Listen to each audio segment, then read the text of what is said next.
Hello everybody and welcome back to Whitebox. I'm John Fisher here and I have a version 2 PlayStation 4 controller.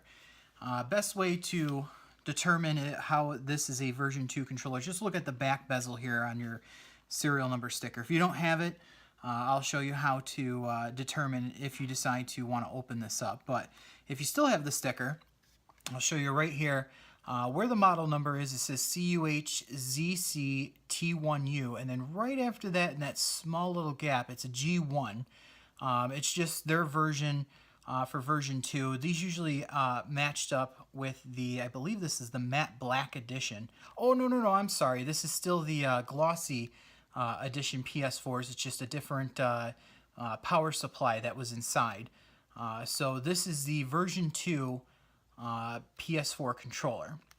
Obviously, like I said, if you don't have this sticker and you do decide you want to give it a shot and open it up for whatever reason you have, I'll show you what's inside. That'll show you that this is a version 2. 4 screws on the outside.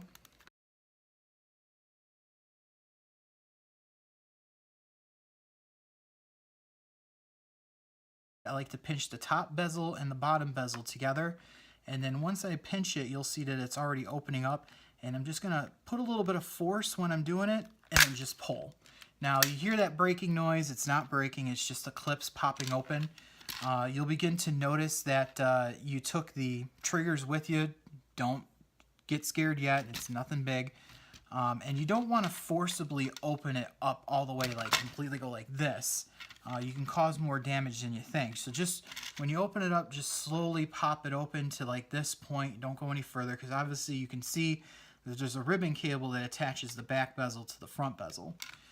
So once you get to that point, just unplug that cable so you can separate the two. Now, when you're looking at the insides, this is how you can determine if it's in a version 2. Version 2 has a shorter main board. As you can see, it ends right at the middle point of where your trigger buttons are. In the version 1, it actually goes all the way to the end of this plastic piece here. So they shortened up the main board in the version 2s. And on the power board, if you've watched the video of the version 1, you'll see that the power board is shortened on the power board on the version 1. I'm sorry, I keep rambling here. But the power board on the version 1 ends up going all the way to this point, so there's a considerable gap here. So they've shortened the power board, and they got rid of the screwed-in locking mechanism for your LED, light system here. What I like to use here is this is a tool that has just a flat kind of surface at the end. This is perfect for taking this battery cover off.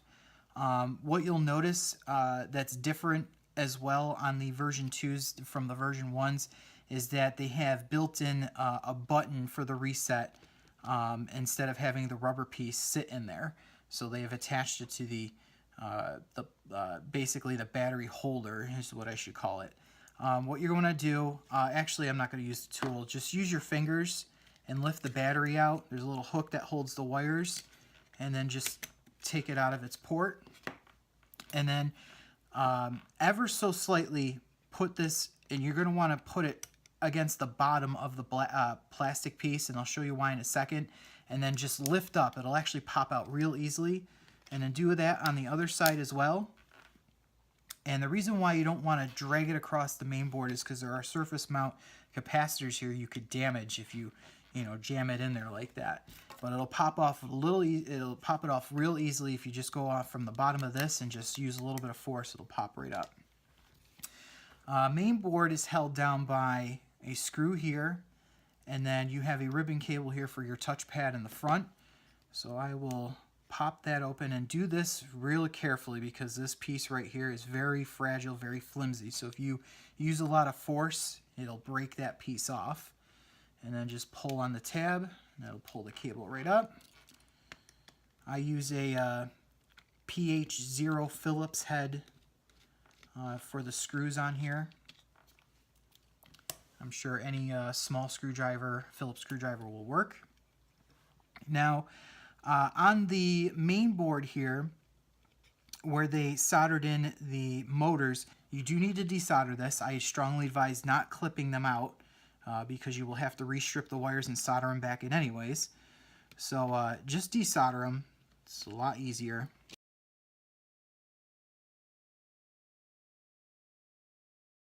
And now the main board is loose. You can take the main board out. And, you know, a lot of big issues with the joysticks here. Usually the rubber coating on top of the joysticks rubs out. So you could just use a little bit of force. It pulls right off the analog control there. And then you can replace those. Now this is your internal buttons board right here, with the motors attached to the plastic bezel here. Now on the version 2s, they created this top bar here. So your touchpad ribbon cable goes through the one slot on the side.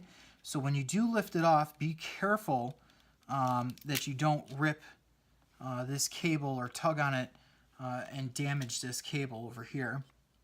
You can then take this off and then look at it. It's just one big ribbon cable here. And that is your internal buttons board. And then not much different from the version 1 other than the internals and the main board. And you have your rubber pads here for your buttons, and then obviously your touchpad just lifts and goes off just like that. So I want to thank you again for watching the video on the 2nd gen PS4 controller. I definitely want you to, if you can, take a look at more of our videos on our YouTube page or on whiteboxservice.com. Hit our like button and definitely subscribe. And more videos to come. So thank you for joining me tonight, or today, or any time that you've watched it. And that is your version 2 PS4 controller.